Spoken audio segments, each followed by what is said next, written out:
who better to talk about sleep and the need for it and the lack of it than people who work our shift. So it's been Sleep Week this week on Breakfast Television. It has been a huge success. So here's some of the highlights from this week's Sleep Week on BT. You should take somewhere between 15 and 30 minutes to fall asleep, which is surprising to some people. Some people think you should fall 5-10 minutes. Yeah, is it weird? That's actually a problem. As soon as you hit the pillow, I do within seconds. I'm out. Yeah, so typically that is a bit of a problem. It means you're sleep deprived, and you probably should have a bigger dose But of I'm sleep. sleeping 9 to 11 hours as it is. Well, then we can talk later, Dina. Oh, wow, I think we've uncovered yet another piece of the puzzle. I'm like a mummy.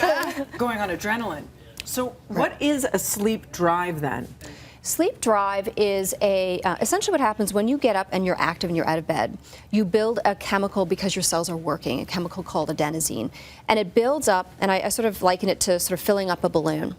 And you want your balloon to be nice and big and taut right before you go to bed because it's associated with sleepiness. And as soon as you let go of that balloon, the release of that is with deep sleep, growth hormone, tissue restoration. So it's really, really, really important.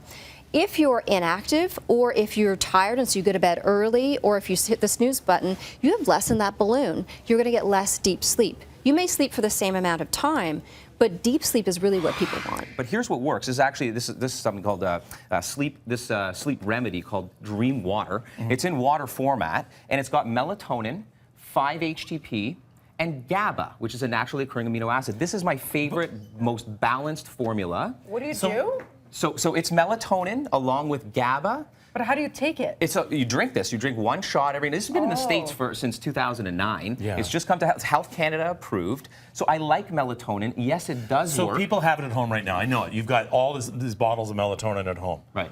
If you're going to be taking the pill form. If you're taking the pill form, just be careful. It's dose dependent. Some people are taking way too much. Okay. Some people are taking it for way too long, and they're not getting to the underlying cause. And you have to get at least 8 hours, otherwise you wake up really groggy. Well, once again, so melatonin actually may induce sleep, but not necessarily keep you sleeping, which is why I like the other ingredients. GABA, for example, that magnesium, and most of us are actually deficient in North America in magnesium, even more than calcium. Magnesium is a very relaxing mineral. It's really important for the nervous system to get us into that deep sleep. So you could either drink it, they sell those formulas, or else you could just take a bath, I've heard also. Well, with Epsom salts, we've heard that. Yeah, your body does a really good job at absorbing the Epsom salts because that gets right through our skin and our pores, and we do get magnesium from that as well. Sleep Shepherd, I feel a little bit like Axl Rose. This is called the Sleep Shepherd, and you may look a little silly wearing it, but I think you look pretty cool. But what it does is like a ski bunny. Yeah, it tracks your brain as you sleep. Oh dear! And using that technology, it's not saying anything at all, Winston. It's zero activity. Nothing going on in here. Nothing to look at. And using an app that's also on your phone, it gives you a score. So you tell it when you go to bed, it'll tell you when you wake up the quality of your sleep, and it'll give you a rating based on your sleep. Also, while you're sleeping, it tracks your movements as you sleep, and it will also give you feedback through the sensors within the band itself. Oh, so I feel it. Yeah, here. Rhythms and pulses, it will tell you. It'll basically soothe your brain into trying to sleep.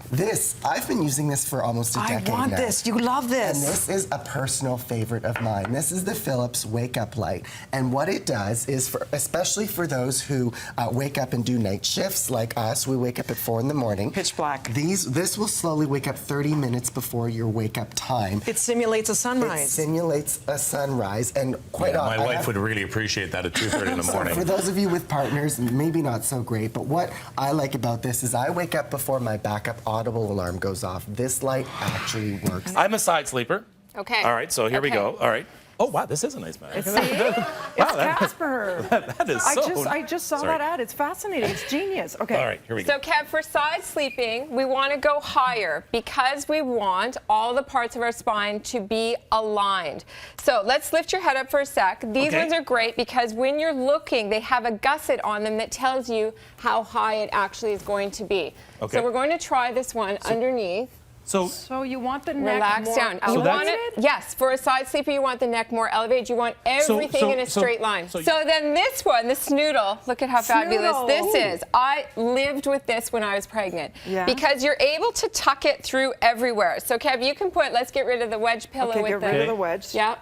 And let's put the Snoodle in front of you. How do you do this? It goes in front. So that part goes between your legs, and then put the other part under your head. Under my head? Yeah.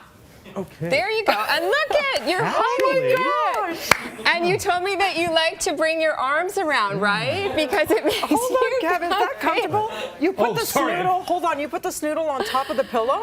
You can, yes. How do you feel there? So we just checked. So it might be a little bit high for him. See, his neck is going up, but we Okay. just check a little Now, bit. side sleep or back sleep or stomach sleep? What should you be doing? Back is the Stomach. best. Oh. Side Back is is the second best? Back is the best? Stomach is worse. So you spent the night You're at the sleep clinic. Yeah, you're at the sleep clinic. It was a bit uncomfortable because I was at times actually some of the wiring would detach when I turned, so someone would have to come in and reattach it. It was tough. I sleep on my side, stuff's in my ear, and so it was a tough one to get through. But apparently, I did sleep. I did get a chance to sleep. So it is, and everyone here is so nice. We're at the Etobicoke Brampton Sleep Clinic. If you do have sleep apnea, let's say a severe case, there are treatments out there, including the equipment that we have here on the table. Tell us a little bit about that. Well, for severe apnea in particular, the one we use, I would say 95% of the time, is the nasal CPAP machine, tube, and mask.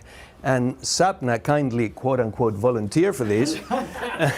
And as you can see, the CPAP systems are getting smaller and smaller, connected to an airtight mask and a tube.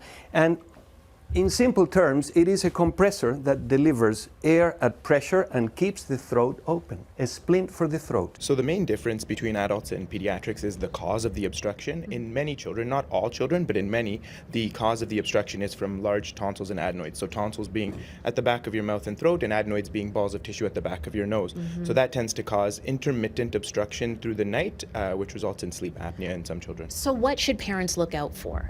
So the cardinal feature for pediatric obstructive sleep apnea is snoring. So if your child snores, then that's a reasonable signal to say they need further assessment by their physician, a history, a physical exam to see whether they need specialist involvement or a formal sleep study. There is so much important information that could help you get a better night's sleep.